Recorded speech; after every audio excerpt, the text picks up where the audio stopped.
போன ஆடியோவில் 10வது ஸ்கந்தத்துல 51வது சாப்டரை பார்த்தோம். இந்த 52வது சாப்டர்ல துவாரக நிர்மாணத்தை பத்தி சொல்றார். என்ன சொல்றாருன்னு பார்ப்போம். கால யவனனை அழிச்சுட்டு முச்சுக்குந்த மன்னனுக்கு அருள் செய்த பிறகு ஸ்ரீ கிருஷ்ணன் தனது லீலையை இன்னொரு திருப்பத்துக்கு கொண்டு போறார். நீண்ட காலமாக தேவர்களுக்காக சண்டை போட்டுருந்த முசுகுந்தன் பகவானின் திருவருளை அடைந்து குகையிலிருந்து வெளியில வரான். வெளியுலக பார்த்தவுடன் அவனுக்கு ஒரு அதிர்ச்சி காத்துருந்தது. அவன் உறங்கின காலத்துல பல யுகங்கள் போயிருந்தது. மனிதர்கள் முன்பு இருந்த உயரமும் வலிமையும் இல்லாம ரொம்ப சின்னவாளா இருந்தா. மரங்களும் செடிகளும் விலங்குகளும் எல்லாம் மாறிப்போய் இருந்தது. காலத்தின் வேகம் அனைத்தையும் மாத்திடுத்து அப்படிங்கிறத நன்னா புரிஞ்சுண்டார். இப்போ கலியுகத்தின் காலம் நெருங்கிடுத்து. உலகத்தின் மகிமைகள் அனைத்தும் நிலையற்றது. அரசாட்சியும் வீரமும் செல்வமும் புகழும் உடல் அழகும் அனைத்தும் காலத்தின் முன் தலைகுனிஞ்சு போறது அப்படின்னு நினைச்ச முச்சுக்குந்தன் இனி உலக வாழ்க்கையில் தங்கணும்னு ஆசைப்படல. பகவான் தந்த ஞானம் அவனுடைய உள்ளத்தை அப்படியே மாத்திடுத்து. அவன் வடதிசையை நோக்கி நடந்தான். கந்தமாதன மலையை அடைஞ்சு நரநாராயண முனிவர்கள் தவம் செய்த அந்த புனித பதரிகாசிரமத்துல தங்கி மனச முழுக்க முழுக்க கிருஷ்ணனின் திருவடிகள்ல நிலைநிறுத்தி தவத்துல ஆழ்ந்துட்டான். அந்த நேரத்துல பகவான் துவாரகைக்கு திரும்பினார். காலயவனனின் செல்வங்கள் அனைத்தும் துவாரகைக்கு அனுப்பப்பட்டு கொண்டு இருந்தது. ஆனால் யாதவர்களின் எதிரியான ஜராசந்தன் மட்டும் ஒரு பெரும் படையோடு வந்தான். 23 அக்ஷௌகிணி படைகளின் தலைவனாக அவன் முன்னேறி வந்தான். அவனுடைய அகந்தைக்கு ஒரு அளவு கிடையாது. பலமுறை தோத்து போயிருந்தாலும் பகவானின் சக்தியை அவன் இன்னும் தெரிஞ்சுக்கல. கிருஷ்ணனும் பலராமனும் அவனை பார்த்த போது மனிதர்களைப் போலவே நடந்துக்க ஆரம்பிச்சா. உலகத்துக்கு ஒரு பாடம் கற்பிக்கணும் அப்படிங்கிறதுக்காகத்தான் இந்த லீலை. பரம்பொருளான அவர்கள் ரொம்ப பயந்தவா மாதிரி அங்கிருந்த செல்வத்தை எல்லாத்தையும் விட்டுட்டு தங்கள் மென்மையான திருவடிகளால் ரொம்ப தூரம் நடந்து போறார். அவர்களை பார்த்த ஜராசந்தன் சிரிக்கிறான். என்னோட வீரத்தை பார்த்து இவாள்லாம் பயந்து ஓடுறா அப்படின்னு தவறாக நினைக்கிறான். தெய்வீக லீலையை அறியாதவன் வெளிப்படையாக தெரியக்கூடிய அந்த காட்சிய உண்மை அப்படின்னு நினைச்சுக்கிறான். அவன் தனது படைகளோட அவளை பின்தொடர்ந்து போறான். அப்படி அவர்கள் பிரவர்ஷண மலையை அடையிறான். அந்த மலையில எப்போதும் மழை பெஞ்சுண்டே இருக்கும். அங்கே இவா 2 பேரும் மறைஞ்சு போயிடுறா. அவர்களை அங்கே காண முடியாத ஜராசந்தன் இவர்கள் இந்த மலையில் சிக்கியிருக்கிறார்கள் அப்படின்னு நினைச்சான். உடனே மலையை சுத்தி மரக்கட்டைகளை எல்லாத்தையும் போட்டு அதுல தீய வச்சுடுறான். பெரிய தீப்பிழம்புகள் மலை முழுவதும் அப்படியே சுத்தி எரியறது. ஆனால் உலகத்தை படைத்தவர்களை இந்த தீ எரிக்க முடியுமோ? பகவானும் பலராமனும் மலையின் உச்சியிலிருந்து குதிச்சு அவனுக்கு தெரியாம வெளியேறி போயிடுறா. அதுக்கப்புறம் அமைதியாக துவாரகைக்கு திரும்பி வந்துடுறா. ஜராசந்தன் மட்டும் என்ன நினைக்கிறான்? அவ தீயில எரிஞ்சு போயிட்டா அப்படின்னு தப்பா நினைச்சுண்டு வெற்றி பெருமிதத்தோடு மகத நாட்டுக்கு திரும்பி போறான்.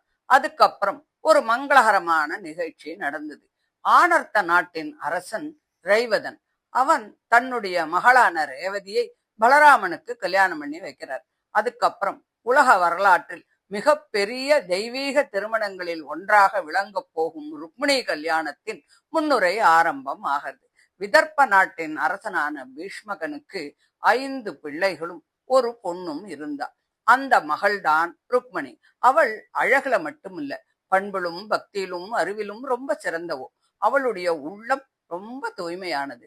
சின்ன வயசிலிருந்தே பல நாடுகளிலிருந்து வந்த முனிவர்கள், அரசர்கள், பயணிகள், பக்தர்கள் எல்லாரும் கிருஷ்ணனோட அழகு, வீரியம், கருணை, தர்மம், பக்தர்கள் மீது அவர் கொண்டிருக்கும் அன்பு இத பத்தியே பேசிட்டு இருக்கிறத கேட்டு கேட்டு அவ வளர்ந்துண்டு வரா. அந்த கதைகள் செய்திகளாக அவளுடைய காதுல விழல.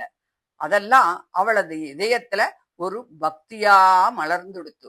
ஒருபோதும் நேரிலே காணாத அந்த கிருஷ்ணனை அவள் தனது மனசுல கணவனாகவே ஏற்றுக்கொண்டு விட்டாள். உலகில் எல்லா குணங்களும், எல்லா சிறப்புகளும், எல்லா நன்மைகளும் ஒருங்கே நிறைந்தவர் இவர் மட்டும்தான் அப்படிங்கிற ஒரு உறுதியான நம்பிக்கை அவளுக்குள்ள ஏற்பட்டுடுத்து. அதே மாதிரி ருக்மிணியின் குணங்களை பற்றி பல செய்திகள் கிருஷ்ணனுக்கும் போச்சு. உயர்ந்த குலம், நல்ல ஒழுக்கம், அழகு, பணிவு, பக்தி, அறிவு ஆகிய அனைத்தும் அவளிடம் இருப்பதை அறிந்த பகவானும் அவளை தன்னுடைய மனைவியா ஏத்துக்கணும் அப்படின்னு ஆசைப்பட்டார். பீஷ்மக மன்னனும் தனது மகளை கிருஷ்ணனுக்கே கல்யாணம் பண்ணி கொடுக்க நினைச்சார். ஆனா ருக்மிணியின் அண்ணனான ருக்மி கிருஷ்ணனுக்கு விரோதமானவன். அரசியல் நடப்பிற்காகவும் அகந்தைக்காகவும் தனது சகோதரியை சிசுபாலனுக்கு கல்யாணம் பண்ணி கொடுக்க முடிவு பண்ணினான். இந்த செய்தி ருக்மிணியோட காதுல விழுந்தது. அவ மனசு அப்படியே கலங்கி போச்சு. இருந்தாலும் அவள் நம்பிக்கைய இழக்கல்ல. என் மனதை ஏற்கனவே கிருஷ்ணனுக்கு நான் அர்ப்பணிச்சுட்டேன், அவர் என்னை காப்பார் அப்படின்னு ரொம்ப ஒரு கான்பிடண்டா உறுதியா இருந்தா. அவள் நம்பிக்கைக்குரிய ஒரு பிராமணரை அழைத்தாள். தன் இதயத்தின் ஆழத்திலிருந்து எழுந்த அந்த செய்தியை அவரிடம் சொல்லி உடனே துவாரகைக்கு செல்லும்படி வேண்டிக் கொண்டாள். அந்த பிராமணர் துவாரகைக்கு போறார். அவரை கண்ட கிருஷ்ணன் உடனே எழுந்துண்டு ரொம்ப மரியாதையோட வரவேற்பு தரார். தாமே அவருக்கு ஆசனம் எல்லாம் கொடுக்கிறார். பாதங்களை எல்லாம் கழுவி மரியாதை பண்றார். உணவும் கொடுத்து ஓய்வெடுக்க சொல்றார். அதுக்கப்புறம் கிருஷ்ணன் பேசத் தொடங்குறார். பிராமணர்கள் தங்களுக்கு கிடைத்ததில் திருப்தியோட வாழும் போது அவர்களுடைய தர்மம்தான் அவர்களுக்கு எல்லா நன்மைகளையும் அளிக்கிறது அப்படின்னு சொல்றார். உலகையே ஆண்டாலும் மனநிறைவு இல்லாதவன் துன்பத்திற்கு ஆளாவான். எதுவும் இல்லாவிட்டாலும் திருப்தி உள்ளவன் மகிழ்ச்சியோடு வாழறான் அப்படின்னு சொல்றார். நீங்கள் இவ்வளவு தூரம் வந்ததுக்கு காரணம் என்ன? நான் உங்களுக்காக என்ன பண்ணணும் அப்படின்னு கேட்கிறார். அப்போ அந்த பிராமணர் சொல்றார், ருக்மணியினுடைய அந்த ரகசியமான செய்தியை சொல்றார். உலகின் அழகனே, உமது குணங்களை செவிமடுத்தவுடன் என் மனம் உம்மிடமே வந்து சேர்ந்தெடுத்து, உம்மை போன்ற குணசாலியை எந்த நல்ல குலத்து பெண்ணாவது கணவனாக விரும்பாமல் இருப்பாளா? நான் உம்மையே என் கணவனாக தேர்ந்து எடுத்து விட்டேன். என்னை உமக்கே அர்ப்பணித்து விட்டேன். சிங்கத்துக்கு உரிய இரையை நரி பறித்து கொண்டு போவது போல சிசுபாலன் என்னை அடையக்கூடாது. நான் செய்த தர்மங்களும் தானங்களும் விரதங்களும் பலன் அளித்து இருந்தால் நீர் வந்து என் கையை பற்றி கொள்ள வேண்டும். நாளை திருமண நிகழ்ச்சி நடைபெற இருக்கிறது. அதற்கு முன் நான் குலதெய்வமான பார்வதி தேவியை வழிபட வெளியிலே வருவேன். அந்த நேரத்திலே நீங்கள் வந்து என்னை அழைத்து செல்ல வேண்டும். உமது திருவடி தூசியை மகான்களும் சிவபெருமானும் கூட ஆசைப்படுறா. உமது அருள் எனக்கு கிடைக்காவிட்டால் இந்த உடலை விட்டுவிட நேர்ந்தாலும் பல பிறவிகள் எடுத்தாலும் உண்மையே அடைவதற்காக நான் காத்திருப்பேன் அப்படின்னு ஒரு செய்திய அனுப்பியிருந்தா. இந்த செய்திய எடுத்து உரைத்த அந்த பிராமணர், இவை அனைத்தும் ருக்மணி தேவி என்னிடம் சொல்லி அனுப்பியவை. இப்போது நீங்கள் எதை செய்யணுமோ அதை செய்யணும் அப்படின்னு சொல்லிட்டு அமைதியா நிற்கிறார். அந்த நேரத்துல பக்தையின் அழைப்பும் பகவானின் அருளும் ஒன்றாக இணைய ரெடியாயிடுது.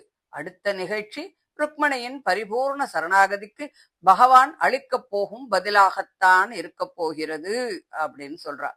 முச்சுக்குந்தன் உலகம் நிலையற்றது என்பதை உணர்ந்து இறைவனை அடைந்தான். ருக்மணி உலக உறவுகளையும் பயங்களையும் தாண்டி பகவானையே தனது ஒரே இலக்காக தேர்ந்தெடுத்தார். பகவானின் குணங்களை செவிமடுக்கும் போது பக்தி பிறக்கிறது.